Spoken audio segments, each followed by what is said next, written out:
You use the scientific language, I use the TGC language. Hey, Pez. Yes. Now, Don Bradman is a name you may recall. He played cricket for Australia in the 40s, I think it was.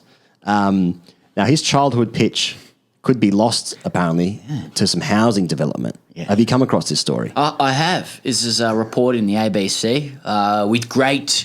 I guess alarm as there should be. Can you tell the listeners about what the story is about? I've sort of top lines that, but what's it really about? No, look, it's a human interest story. That's pretty much that's right. That's pretty much it. Okay. There's a pitch, a concrete pitch. Oh, it's concrete in Bowral in the Southern Highlands. It's a road. Where that's the question, and we're going to go into that. But it may be lost for housing development. Now there's a picture. And this was reported on by Chloe Hart, I believe. That's the top of my head. I'm sorry, Chloe, if I got that last name wrong. But Chloe Hart and interviews a whole bunch of different people who who have left us now, but who played with Bradman. It sort of suggested that this pitch is where Bradman played after school on a Wednesday afternoon in high school. It was behind the church where it was said he was grooming his talents. I'm like, don't use the word groom. But that's a separate issue.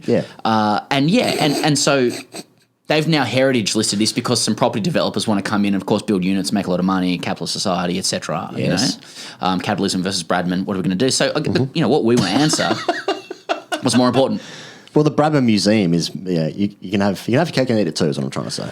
So apparently he may have played on this pitch in high school, right? According to mates, he absolutely dominated these kids in high school. A couple of mates have now left us saying stuff like... on the cricket field. I played cricket with Don Bradman. We played at the back of the Church of England there. His childhood friend Harry Smith said in 94. We were right in the outfield. Bradman would hit one there and you'd run over and he'd beat you to the boundary. Bradman was all over you. Yeah. A couple of things.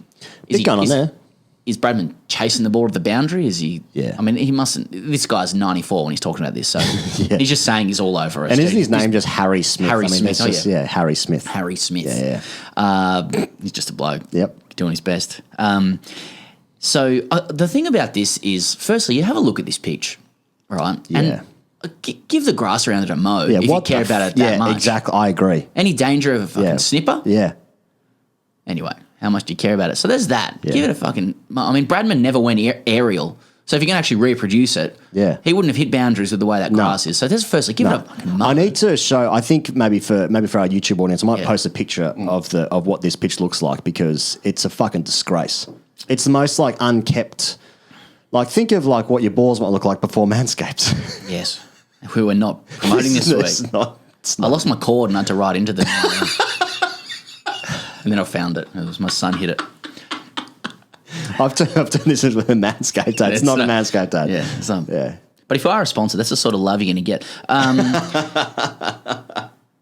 However, even though it seems a very strange and kind of like really, what's a word, like sentimental piece about keeping, the treasure of Bradman's memory alive and whatever. Yeah. Like, there is a good reason to keep it alive. Now, why is that? Because this story is about Bradman brutalising children with his own run scoring. Now, like on the cricket field. On the cricket field, as in high school. Now, like, and you've got his mate Harry Smith talking here. Now, Bradman's hit 334 at Leeds. He's got the 270 where he didn't make a mistake. 254. These are in test matches. Yeah. Imagine what he was doing against high school kids. Well, he's chasing the ball to the boundary for a start. He's chasing the ball to the boundary, getting it back, hitting more runs. I mean, he would have scored hundreds and hundreds and hundreds, thousands of runs, right? Yeah. And Australia needs this at this moment in time, especially in cricket. We need to preserve the memory of ruthless batsmanship, bordering on kind of spectrum stuff. We need it. Bradman was the first, Indian kid who hits 1,400 in a school game. He was the original Instagram celebrity. That's right. But you can't tell me that there isn't a direct correlation between that kind of culture, that kind of batting, and the success that we had in the 90s and the aughties. It runs all the way through. We need to develop more children who destroy other children on the field and do it without any fear or favour. Right. Now we're developing children in a lab, I presume. And, of course, there's a few programs out there around helping everyone have a go in kids cricket and stuff like that. I agree with that. But once they get to that age where they can just hit hundreds and do it forever, go for it. I think that we've all played against a kid in the backyard or like just in a school game, whatever, that he's just getting a bit too involved. And Bradman's that guy, obviously. He's hitting the ball and he's chasing... Fuck off. I was always that kid. Bradman's hitting balls and he's chasing it to the boundary himself. Like, pick a fucking position, man. Yeah. Like you can't. Oh, is he bowling it as well? Or is it just T-ball now? But I imagine if they found out he was just playing T-ball. But that would be a surprise. I encourage it. Like we need to develop more of that attitude in our like junior high school children. Yeah. I think, and that's why this pitch needs to be protected. Now, what I'd like to do, I'd like them to actually give it a mow.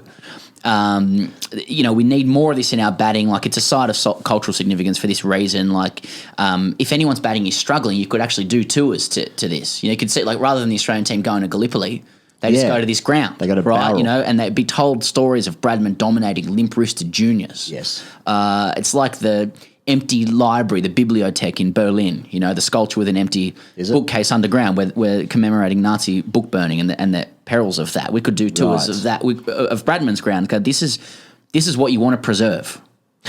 Okay. So that's the 4 of the preservation of it. Mate, I'm looking at this pitch and I'm like, mate, you hit the nail on the head at the beginning. Give it a fucking mow if you care about it. I mean, the state of this thing, it's just like, it's like a destitute dystopian world, like a cut scene from that movie with Mel Gibson that I can't think of on the top of my head. Are you thinking Kevin Costner, Field of Dreams? I am now. Yeah. Well, he has a farm and he actually builds it into a baseball field. Oh, if yeah, you build right. it, he will come. I mean, it's just dilapidated at the moment.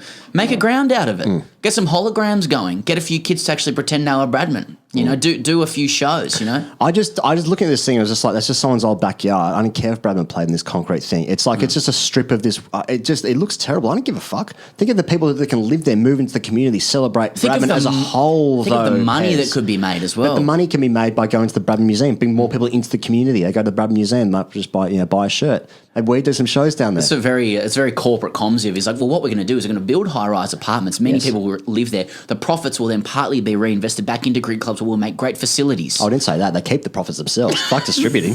Oh, no, say we do it. Oh, yes. Oh, okay. Yeah. But then we move that money into offshore bank accounts. Yeah, offshore bank accounts. Yes. Tax on it. And then we start developing children in a lab in Wuhan. And now some biological warfare's in play here. That's what Bradman would have wanted. That's what he would have wanted. And maybe a hook shot. Yeah. He struggled against Bodyline. He averaged 50. Weak. No wonder he's fucking batting on a concrete pitch in high school. Jardine was right. It's just a good tactic. Jardine was right. And he was just bump him. Just bump the bloke. Come around the wicket. Come around. Those fields were a little bit leg side, to be fair. They were like, how many leg gullies do you need? 4? I mean, but yeah, okay. Jardine was right. Yeah.